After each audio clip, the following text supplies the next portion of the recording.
They'll mute me upstairs. Ooh. Did you tell him you were introducing him?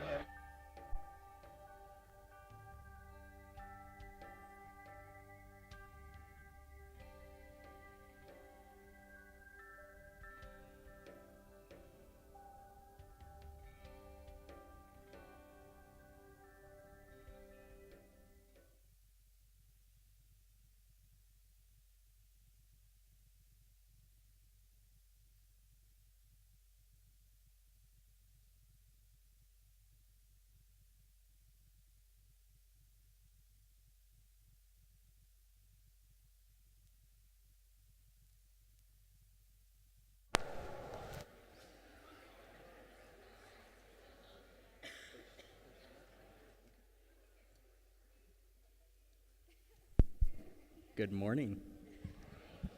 Glad y'all are here this morning. Let's all stand. We're going to sing, "He Has Made Me Glad." Sing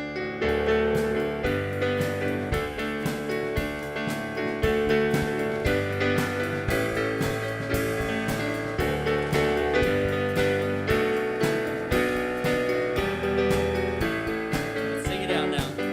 And I will enter his gates with thanksgiving in my heart. I will enter his courts with praise.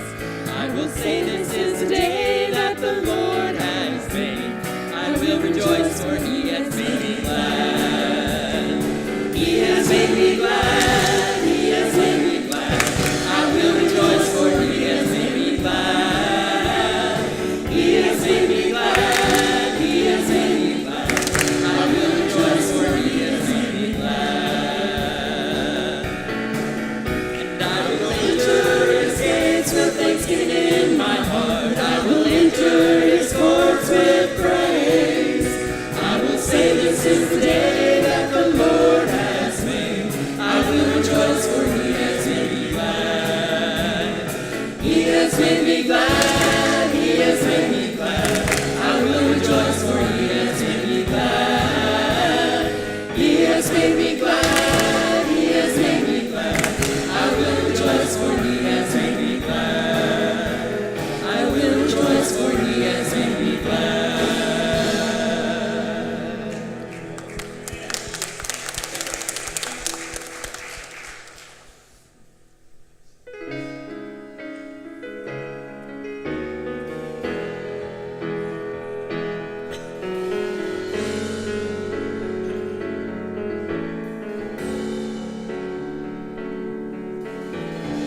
From the highest of heights to the depths of the sea,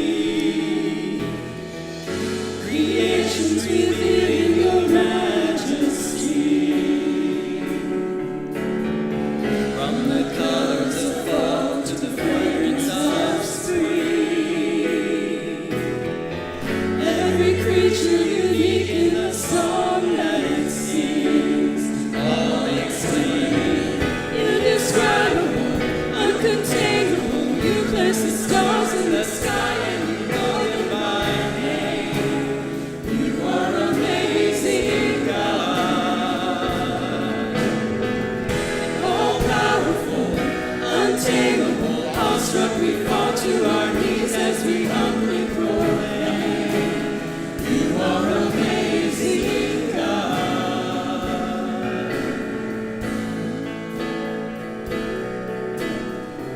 Who has seen every lightning bolt where it should go? Or seen heavenly storehouses laden with snow? Who imagined the sun and gives source to its light? Yet consistent to bring us the coolness of night. None can fathom, indescribable, uncontainable. You place the stars in the sky and you know them by name. You are amazing, God. All powerful, unchangeable, awestruck,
time where I reflect on the reason why we're really here. We're here to do one thing.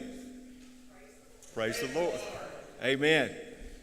And I'm glad that each one of you are here to help me do that. So let's make sure that we find somebody we don't know, and I'm just going to give you a little hint. Some of them's last name is Standard. So you got to go find them and say, welcome to Lifepoint.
Let's head back to our seats. We're going to sing He Has Made Me Glad. And I will enter His gates with thanksgiving.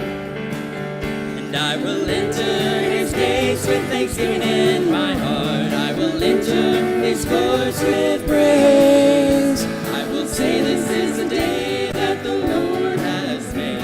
I will rejoice for He has made me glad. He has made me glad. He has made me glad. For He has made me glad. He has made me glad. He has made me glad. I will rejoice, for He has made me glad. I will rejoice, for He has made me glad.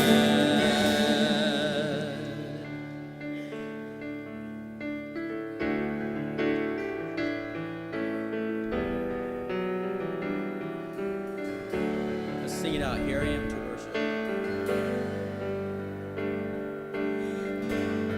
So here I am to worship, here I am to bow down, here I am to say that you're my God.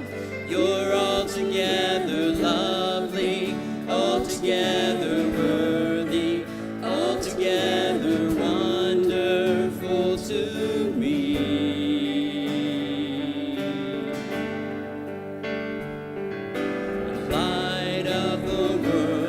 Step down into darkness, open my eyes, let me see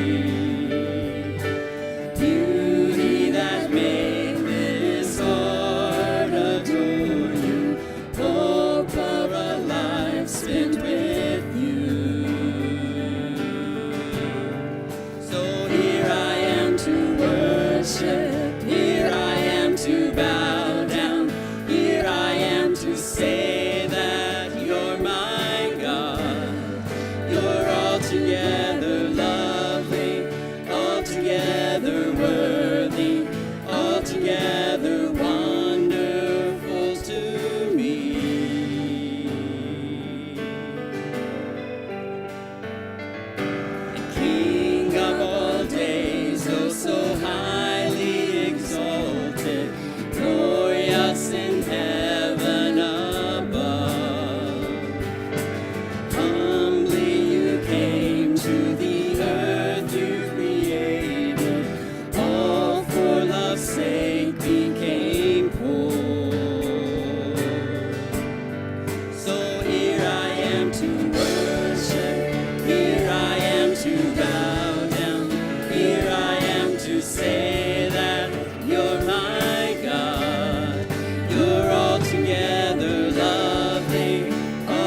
darkest night, yet thought I knew the way. The sin that promised joy and life had led me to the grave. I had no hope that you would own a rebel to your will, and if you had not loved me first, I would refuse you still. But as I ran my hell-bound race, indifferent to the cost, you looked upon my helpless state and led me to the cross. And I beheld God's love displayed. You suffered in my place. You bore the wrath reserved for me. Now all I know is grace. Hallelujah. All I have is Christ. Hallelujah. Jesus is my life.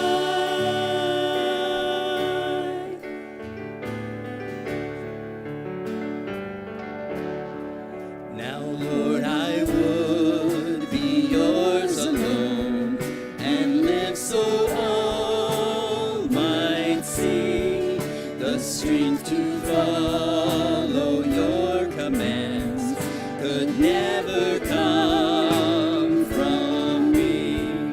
Oh, Father, use my ransom life in any way you choose, and let my song forever be my only boast in you. Hallelujah.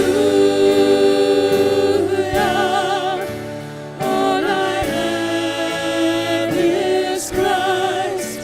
Hallelujah. Jesus is my life. Hallelujah.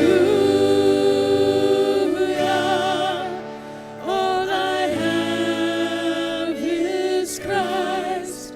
Hallelujah. Jesus is my life. Please be seated. This morning, we have the privilege of having Brother Thorpe with us. We got to hear him over in the chapel class, and it was hilarious. Especially as a younger guy, listening to all the jokes and the things I have to look forward to. I really appreciated it. But we are so glad you're here, and take it away. Delighted to see you.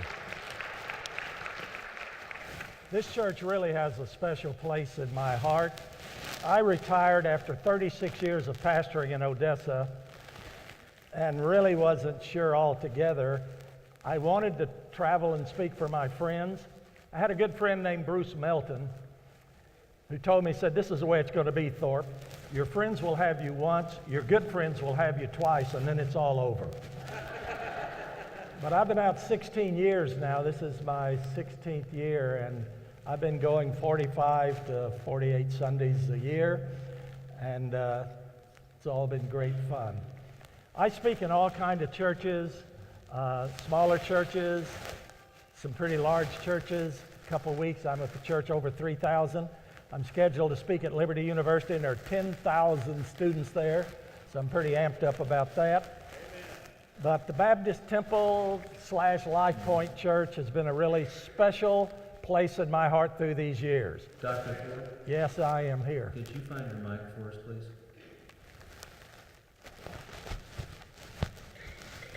Okay. I'll hold on. I'm stumbling around, aren't I? It's Daniel's fault. He put this on me. Search around. I got it. Here it is. You found it. I found it. I'm glad. Hey, let's try that. Okay. Nothing like a cool start, is there? So, of all the places I've preached, 45 Sundays a year, the one constant in my life year after year is this church. I have preached in this church. I have preached in this church more than any church in America over these past 16 years. I have preached 54 messages here before this morning, so I've got 55 in Sunday school. We're going to do 56 now and 57 tonight. So that's pretty cool, isn't it? Have I been here long enough I can let my hair down? Okay. I grew up as a kid in the church, and every preacher I heard told a joke before he preached his message. Do you remember those days? It had nothing to do with the sermon. It was just a joke. Well, I've got a story like that. It has nothing to do with successful living, but it's got a West Texas cowboy in it. And I just thought I could get by with it here. I may get killed. Freddie may kill me for telling this. This old West Texas cowboy walked in by mistake. This old West Texas blind cowboy walked in by mistake to a female biker bar. And he finally found a seat at the bar. He ordered a drink. He's drinking it when he hollered, "Hey, bartender, you want to hear a blonde joke?" And the place got absolutely silent. Then from beside him in a kind of a husky voice, she said, "Cowboy, I think there are 5 things you ought to know given you are blind before you tell your blonde joke. First of all, the bartender is a blonde, and she has a baseball bat. And the bouncer in this place is a blonde. And I am a 6 foot tall, 175-pound blonde woman with a black belt in karate. And the lady next to me is a blonde woman, and she is a professional wrestler. And the lady on the other side of you is a blonde lady, and she is a professional boxer. Now, seriously, cowboy, with these 5 things in mind, do you really want to tell your blonde joke?" No cowboy thought a minute and said, "Nah, not if I've got to explain it 5 times.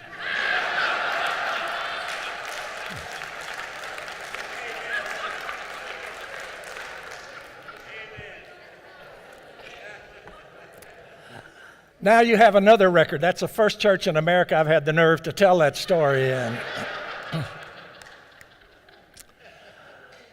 Let's talk about successful living. Several years ago, I saw a teenage girl. She was a young black girl that had this great t-shirt on that simply said, "God didn't make no junk." And I agree.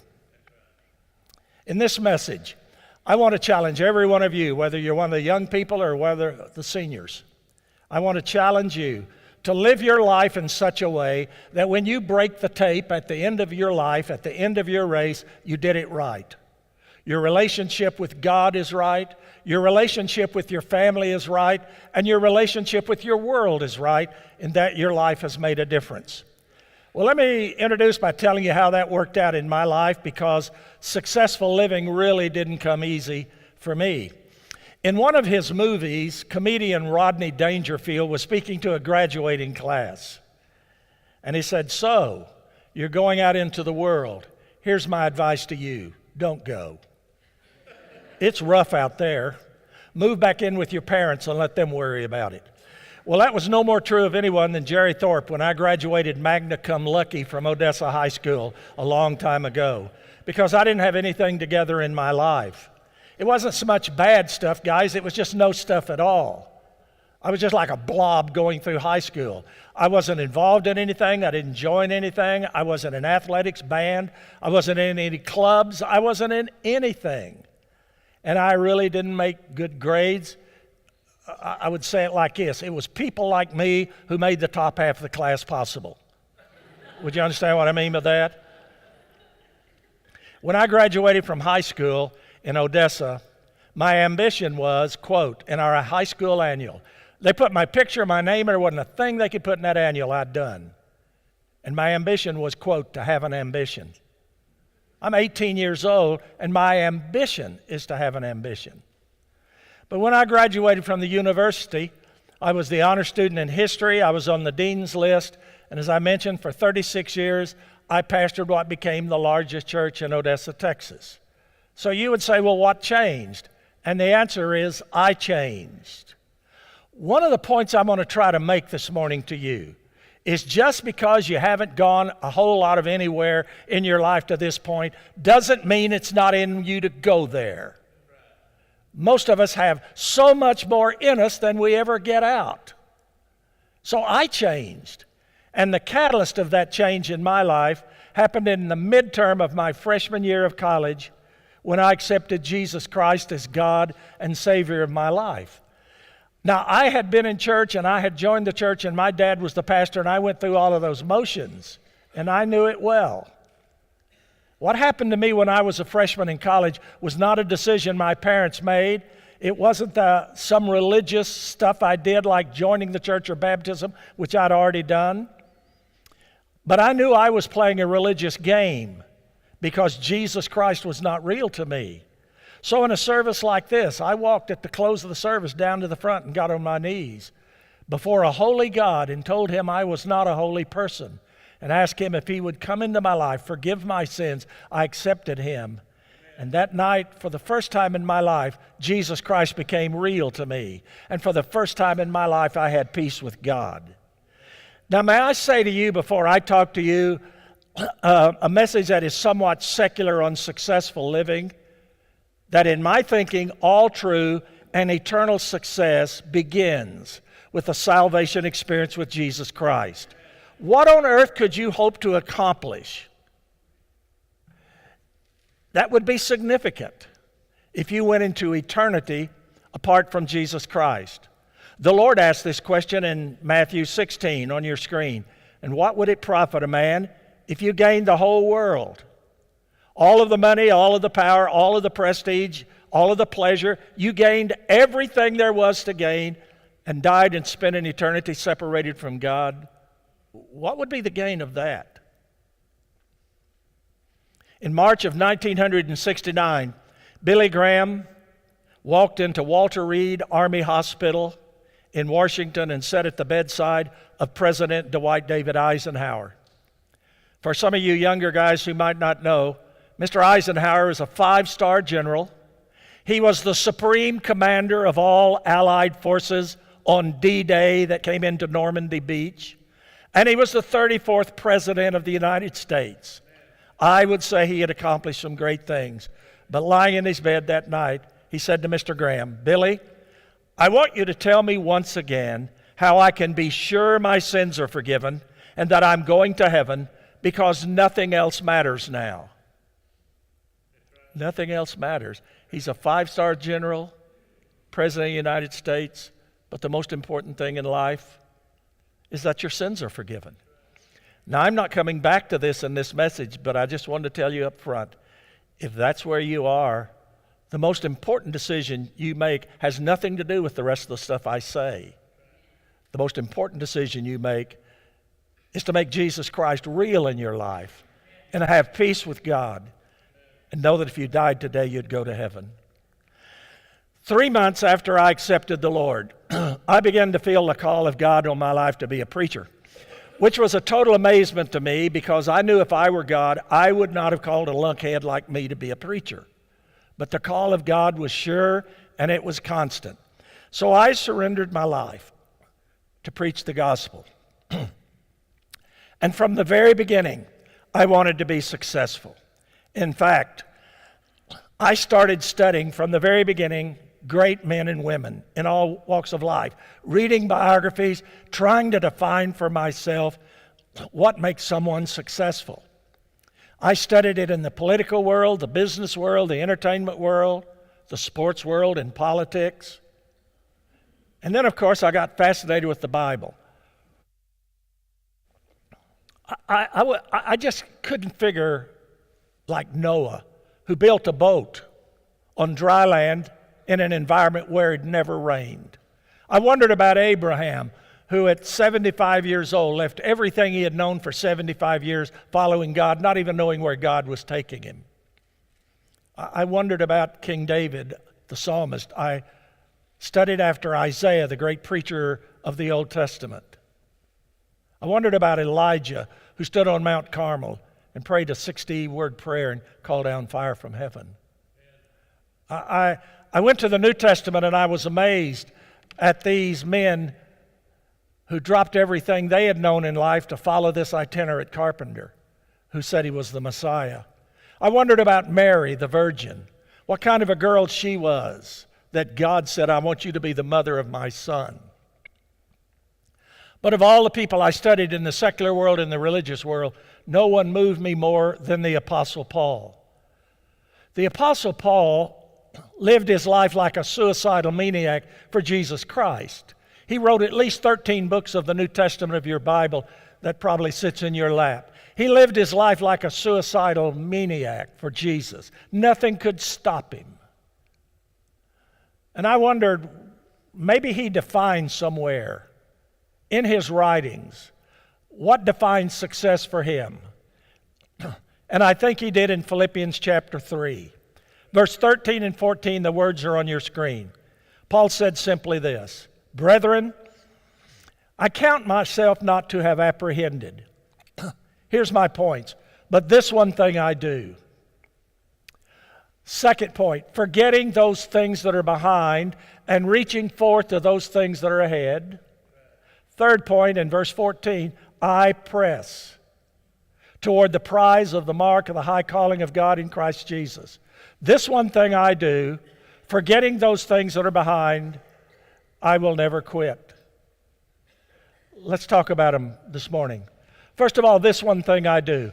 Now, you can call that a dream, you can call it vision, you can call it ambition, or you can call it whatever I've always called it, which is simply to set a goal. But whatever you call it, there is no real out-of-the-ordinary success until in your life you define this one thing I do. When I was early in my ministry, the church in Odessa sent me to Fort Worth, Texas, Tarrant County Convention Center, to a positive mental attitude rally. It was a secular rally where I listened to 5 of the greatest motivational speakers in America at that time. Most of them have died since then. Paul Harvey, the radio commentator, Zig Ziglar, Norman Vincent Peale, Dr. Norman Vincent Peale, Cavett Robert, and W. Clement Stone. For about 7 hours, they just took me apart. About my character, about my attitude, about creativity, about motivation, about organization, about the importance of surrounding myself with good people, the importance of hard work. But all 5 of them talked to me about my goals. They said the majority of people in America have never, ever really sat down. Teenagers, adults, no one have ever sat down, 80%, 8 out of every 10, and said, here are my goals, written out their goals. Here's what I'm trying to do with my life. But they said those 80% have missed so much of life. It's crazy. Now listen, it's just crazy. If you don't set goals, it's like you're a steel ball that's shot into the pinball game of life. And you spend all of your life going back and forth and up and down and around in circles, and you get a little bells and whistles and you get a little score, but somebody else is pushing the buttons until you drop in the hole at the end of the game. They said, if you don't set goals, you will spend your life helping other people reach their goals. 80%. They said about 15% of people in America have some idea of what they're trying to do, but only 5% of the people in America have ever sat down and written out their goals. But they said those 5% were more successful than the other 95% put together. Now, why would you argue with me about that? Let me ask you 3 points that'll come up on your screen. First of all, how can you hit a target that you cannot see? At this seminar, Zig Ziglar talked about Howard Hill, who's the greatest archer in the world. He said he can take the first arrow and split the bullseye. He can take the second arrow, split the first arrow. He said, I could teach you to beat him easily. And I'm pretty skeptical because I've never shot a bow and arrow. No, he said it's easy. Let me blindfold Howard Hill. Let me spin him around a couple of times. And when he can't see the target, even though you're not a good archer, you're going to come a lot closer than he will because he really doesn't know what he's trying to do. 80%. How can you hit a target that you cannot see? Second thought, how can you arrive at a destination if you don't know where you're going? And the third thought is the way I went through high school. If you aim at nothing, you'll hit it every single time. And too many of us are aiming at nothing. So I came home from that seminar and sat down and wrote out my goals, which I'd never done before in my life. I took an 8.5 by 14 yellow ruled paper and I wrote Christian, and I wrote my goals as a Christian and then family and wrote them out. And then my job at the church, I wrote out my goals for that particular department of the church. If you ask me for a secular reason why that church in Odessa became a very large church, I would tell you there were 11 full-time staff ministers when I left, and every one of those people, plus our auxiliary people, secretaries and everything, but especially the staff, about this time, maybe November of the year, I sat down with them and said, I want your goals for 2017. I want your goals. I want you to sit down and write your goals as a Christian. What's going to make this year any different than any of your Christian years that you've had? And I want your goals as a family. What are your goals for how you're treating your husband, your wife, how your time you're spending with your kids, where you're going on vacation, what your financial goals are? Write your goals. Third, if you were the youth director, I want you to write down at least 5 things that's going to make the high school department better than it's ever been in any of the history of our church. And last of all, write your dreams. What do you see as dreams for the church? You see, most people don't have goals. Most of us have wishes. I say, what are your goals? And they say, oh, Jerry, I need to lose a little weight. Okay, fine. But that's not a goal, that's a wish. If you lose 1 pound, you've got it. A goal says, I say, what are your goals? Jerry, my goal is in the next year to lose 36 pounds. That's great. How are you going to do it? My goal is to lose 3 pounds every month, the 12 months of the year. If I can lose 3 pounds a month, at the end of the year, I will have lost 36 pounds. You see, a goal must be identifiable. I want to lose 36 pounds. It must be measurable. At the end of the time, you know whether or not you've done it. It must be challenging. To lose 36 pounds is difficult, and it must be public, which she made by telling me. You might write those down. Identifiable, measurable, challenging, and public. I ask guys, what are your goals? I need to be a better husband. Well, tell me 5 things you could do to be a better husband. Oh, I can tell you that, preacher. If my wife would do this, and then if she'd do this, and I'd say, whoa, whoa, whoa, whoa, whoa, whoa. I didn't ask you 5 things your wife could do. Tell me 5 things you can do this year that'll make you a better husband. Things you're not doing very well now. Things probably you did when you were dating her. When she fell in love with you. Tell me 5 things you could do that would make your marriage better than ever. I ask teenagers all the time, tell me 5 things you want to be true about your school year. Tell me 5 things you'd like to be true about the place you attend college. Tell me 5 things, teenagers, tell me 5 things you'd like to be true about the person you marry. Would you like for them to be a Christian who shares your faith in Jesus Christ? You'll make the biggest mistake you ever made in your life if you as a believer marry an unbeliever. You better marry somebody who not only is a Christian but shares your enthusiasm for Jesus Christ. Second, you want to marry somebody that's moral, because if they're not moral now, where are they going to get this morality later on? If they're treating you in a shabby, immoral way now, what makes you think it'll ever change? Third, do you want them to be smart, who are willing to work and make good grades in school? Fourth, do you want them to be a hard worker? A hard worker? If you don't marry somebody that's smart and a hard worker, 20 years from now, you're going to be living in a mobile home next to his mother, is what's going to happen to you. And do you want him, last of all, to respect his parents? Because if he doesn't respect his parents, he's probably not going to respect your parents. Why don't you sit down and set 5 things you'd like to be true? It'll save you from kissing a lot of ugly frogs along the way if you know what you're trying to do with your life. Okay? 5 things. What are your goals? What are your goals in life? Are you going to go all the rest of your life trying to hit a target that you cannot see, arrive at a destination where you don't know where it is? Or are you going to aim at nothing? If every husband and every wife and every teenager in this building would sit down and say, this one thing I do, and write out your goals as a Christian. What are your goals as a Christian? You say, I need to be a better Christian. That's a wish.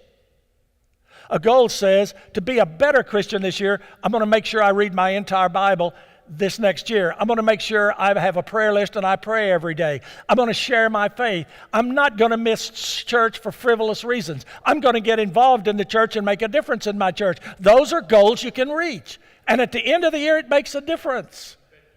I want to say you guys something.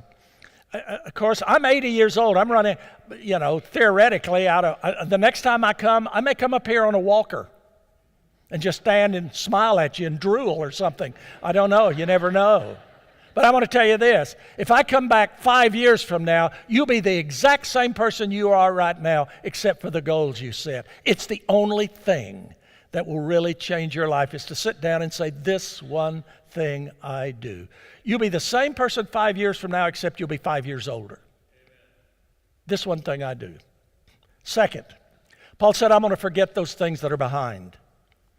Now, I think this point's important because too many times, please listen, our future, decisions we make, things we try, are crippled by mistakes we've made in the past. And we start to do something new, we say, well, yeah, but I remember I messed up, and no, preacher, I can't, it's crazy. Do you ever think of the Apostle Paul who wrote this, forgetting those things that are behind and reaching forth?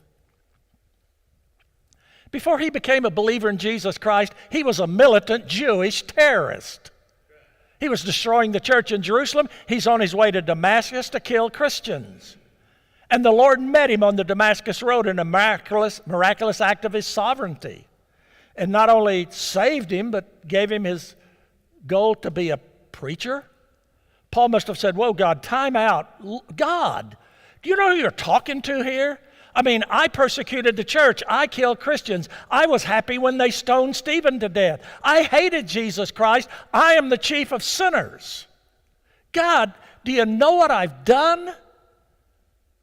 And God must have said, Paul, I know what you've done. I'm God. Here's what I want you to do. I know where you've been. Now here's where I want you to go. So Paul had to forget. And so do you. So maybe you feel that way. I mean, I'm challenging you to take your life and revolutionize it and be better from it. I don't care if you're a senior citizen or a teenager. From this point on, it's got to be better than it's ever been. And there's two things I want to challenge you to forget. First of all, forget your inadequacies. Because when I begin talking to people about doing big stuff in their life, they start telling me how inadequate they are. Jerry, I'm not that smart. I'm too old. I don't make that much money. My parents are not rich. And they just give me endless streams of junk that are excuses about why they can't accomplish under the name of inadequacies. Talk to a young lady, Jerry, I've always wanted to finish college. Well, why don't you finish college?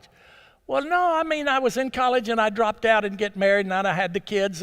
But I've always wanted, well, finish. Why don't you finish college? Well, I'm older now, and she starts telling me why she can't do it. Jerry, I've worked for this company for 10 years. I think I'm smart. I work hard. I've always dreamed of owning my own business. Well, why don't you go for it? Well, yeah, what if I failed? What if I messed up? Yeah, we're all inadequate. I'm sure I've told you about her before. But one of the heroes when I was pastoring in Odessa was a lady named Jo Crouch. And some of you may remember, I'm positive I've told you about her before, but she stuttered. The first time she talked to me, I'd preached about how we need teachers and workers. The church was growing. I would like to teach. Run that by me again. Well, you said you need teachers. I wanted to teach. Well, she's right. I said we needed teachers, and she is a woman of the Lord, and she said, I want to teach. So we gave her a class in the 4 years old, and she made an amazing discovery. She later became superintendent of the department. Every time she gave a workers report, it's like, well, we had 12 teachers, we had 70 for 5. If we had a testimony meeting on Wednesday night in church, she'd stand up and say, I'm so glad that the Lord saved me. She could have said all the rest of her life, When I was teaching an auditorium Bible class, she could have sat in my auditorium Bible class and said, I would like to teach, but I can't because I stutter. But one day she forgot her inadequacies, took her deal. I don't know how much courage it took to come ask me for a class. I don't know how much courage it took to walk down the hall and sit down at a table of little boys and girls and not be sure they could even understand you. But however much courage it took, she did it and walked down the hall and sat down with those kids and made an amazing discovery. When she taught her class, she never stuttered. She could have spent her whole life sitting right where you're sitting and said, I'd like to teach, but I can't. But one day she forgot her inadequacies. You know something, guys? We're all inadequate. We're all inadequate. If you're going to do anything, forget it and go and do what your dreams are, what's in your soul to do, what God has led you to do. I was preaching at a Bible college. I told him, I said, look, you look at me, and we got a pretty big church, and you say, I bet Jerry never makes a mistake. Are you kidding? I've done things an idiot on a bad day wouldn't do. I was preaching in Florida one time at a high school camp. There was 300 or 400 kids there, and I didn't know hardly anybody, a couple of the preachers, and I was sitting here on the platform. He was introducing me, and this guy got to look in. First night of camp, boys and girls, hormones were raging. You understand what I mean by that? Boys and girls seeing each other, young people. So he thought, I get it, right? He's going to nip it in the bud or something. He said, I want to say something before Brother Thorpe comes. I believe you should not kiss a girl until you marry her. And anybody kisses a girl before he marries her is just a dirty, rotten sinner. And I never kissed my wife before I married her. Did you, Reverend Thorpe?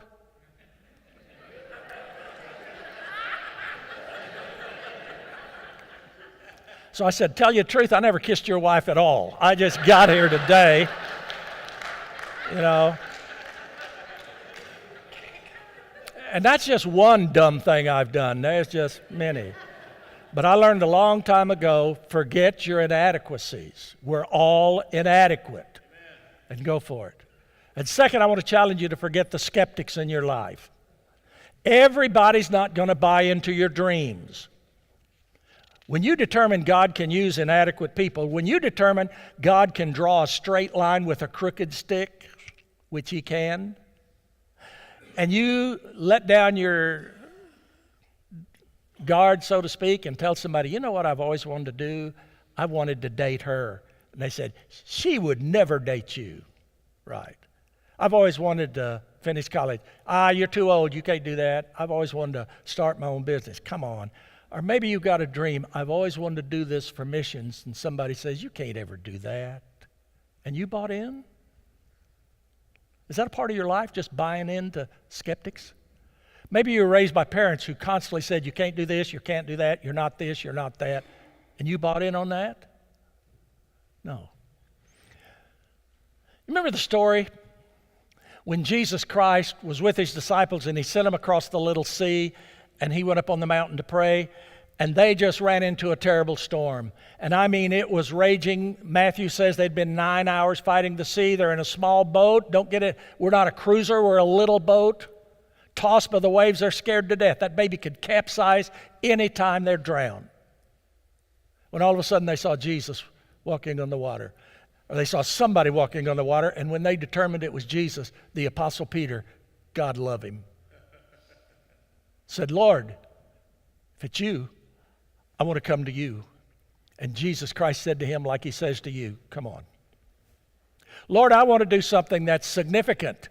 I want to do something that's out of the ordinary. I just want to live my life struggling in this boat. I would like to walk on the water. And Jesus said, come on. So Peter got out and he walked on the water. Now I say that in a church like this and everybody says, yeah. Like, what do you mean, yeah? You see that all the time, do you?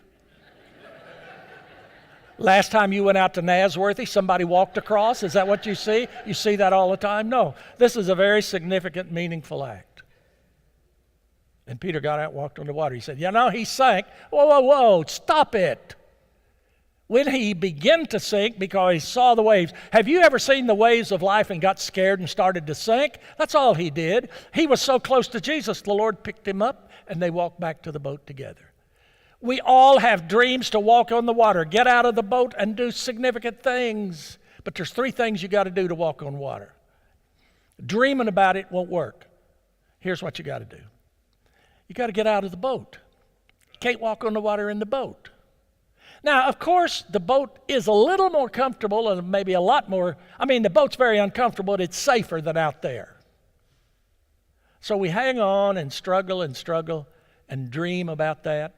You watch me, Jerry. One of these days I'm going to walk on the water. You watch me, Jerry. One of these days I'm going to get out and try this. No, not until you get out of the boat. You can't walk on the water in the boat. And second, if you're going to walk on the water, you got to forget the storm. We built over a portion of 4 full city blocks in downtown Odessa, and I don't believe I ever built anything, led the church to build anything, that I don't know, people came to me and said, boy, you've done it now. Now you're borrowing this money and you're building this building and we're in an economic storm and the oil price is down. I learned something. If you don't get out of the boat in the storm, you're never going to get out of the boat because there's always a storm. Have you lived long enough to discern in life? There's always a storm. If you're going to walk out of the water, you got to get out of the boat in the storm. And third, if you're going to walk on the water, you've got to ignore the boat people. I hate boat people. Boat people never walk on water. Their goal in life is to keep you from walking on water. You think they let Peter out of the boat easy? He started to get out and they said, whoa, Peter, get back in. You can't walk on water, Peter. And you're always doing stupid stuff. Remember Jesus said, get thee behind me, Satan. Peter, you always got your foot in your mouth. And if you get out of this boat and try that, you're going to drown. And if you drown, it's going to embarrass our little church. And Thomas said, I doubt that's Jesus anyway. I don't think I'd give that a shot. Right? That's the way life is. But if you're going to walk on the water, if you're going to do something significant, you got to get out of the boat and ignore the storm, and ignore the boat people, or else you won't walk on water. Listen, boat people never walk on water. It's their goal to keep you from walking on water. Okay? One last thought, quickly. Paul said, this one thing I do, I know what my life's about. Second, forgetting those things that are behind him. I know I killed Christians. I know I hated Jesus Christ, but I've got to forget that and go forward. And then in verse 14, he said, I press. I got some things in my life that are so big I'll never quit on them. I've lived long enough to learn that winners are not people who never lose. Winners are people who never quit. When I grew up, I thought great sports heroes were guys that never had any problems. I just learned they just kept getting up until they mastered it. Everybody loses. Winners are people who keep getting up. Winners are people who take their defeats, slam them to the ground, step on them and rise above them. Paul simply said, I'll never quit. And if you've read the New Testament, you realize what a hard statement. He was just being beaten and thrown in jail and shipwrecked. And he said, there's nothing that's going to stop me from the goal, the prize of the mark in Christ Jesus. You got stuff like that in your life, things too important to take for granted, things you're totally committed to.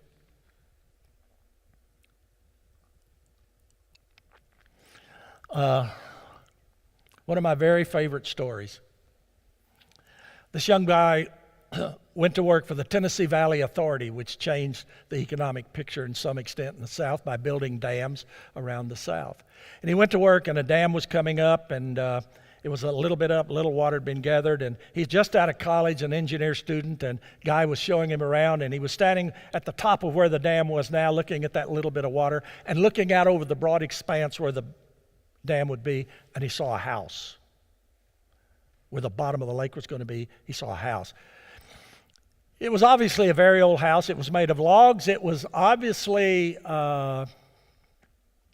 somebody living in it because fire was coming out of the fireplace. And he said, well, there's a house. He said, yeah, I know. He said, but that's where the bottom of the lake's going to be. He said, yeah, I know. Well, why is that house there? He said, because in that house there's a stubborn, bullheaded old man who refuses to move. He said, you're kidding. He said, I'm not kidding. Everybody's tried. Everybody's talked. He's just stubborn, bullheaded, and he won't move. So when the kid got through looking around, he had always loved his grandparents and older people. So he just walked down there and knocked on the door.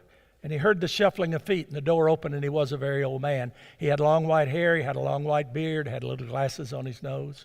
They talked at the door, they liked each other. He invited him in. And they came and sat on 2 cane-bottom chairs in front of the fireplace and talked for a long time. And then the young man said, "Sir, look, I'm just out of college. I don't know hardly anything at all. And I don't understand why you won't move. I know this is a nice house, but the government will build you a bigger house, a nicer house. And I know this is nice property, but the government will give you new property. I don't understand, sir, why won't you move?" He said the old man sat a minute, and then he noticed a tear got lost down in his beard. And he said, "Son, do you see that fire that's burning in the fireplace? You see that fire?" He said, "Yes, sir." He said, "My great-granddaddy built that fire, and it's never gone out. My great-granddaddy kept that fire burning every day of his life, and my grandfather kept that fire burning every day of his life, and my daddy kept that fire burning every day of his life, and I'm an old man. But I've kept that fire burning every day of my life, and I will not move and put out that fire." First time I heard that story, I said, yes. I met a guy preaching in Akron for Dr. Billington a long time ago that said, "I was on the crew that picked up that house and moved it with the fire still burning." Because somebody said, "That's a fire I'm never going to put out." You got any fires like that? How about your relationship with Jesus Christ? Is that a fire that will never go out? How about your relationship with the church? Is that a fire that will never go out? How about the relationship with your family, your marriage? Amen. Is your marriage a fire you'll never let it go out? You got fires like that? Freddie's with me this morning. I mean, we've been married a long, long time. We got married when we were kids. I'd rather die, really, seriously. I'd rather die that would do something that would hurt her or to be untrue to her or do something wrong. I would rather die. I feel that way about Jesus Christ. I've committed my life, all of it, and my eternal future to Jesus Christ. And I feel that way about the local church. I preach 45 Sundays a year in local churches just like this because I love the local church. So that's my message. This one thing I do.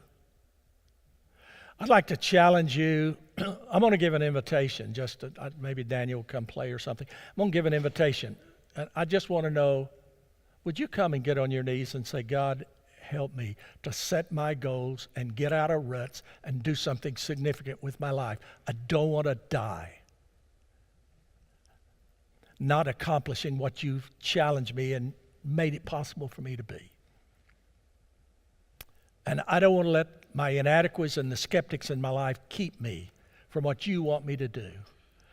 And I want to love you, and I want to love the church, and I want to love my family. And I'm just going to ask you, would you come and kneel here and do those things? And if you've never been saved, I'll be here, Jay will be here, somebody, just come to them and say, I don't know for sure that I'm saved. Let's get that settled. So would you do that? This one thing I do, forgetting those things that are behind, I will never quit. I challenge you to, on your knees, tell that to the Lord. Would you stand? And from all over the building, would you come right now and just kneel? And let's just commit ourselves to this. Lord, this one thing I do, forgetting those things that are behind, I will never quit. I need to set my goals. I need to be better than I've been. I want to accomplish more than I've accomplished. This one thing I do. Will you come while we wait?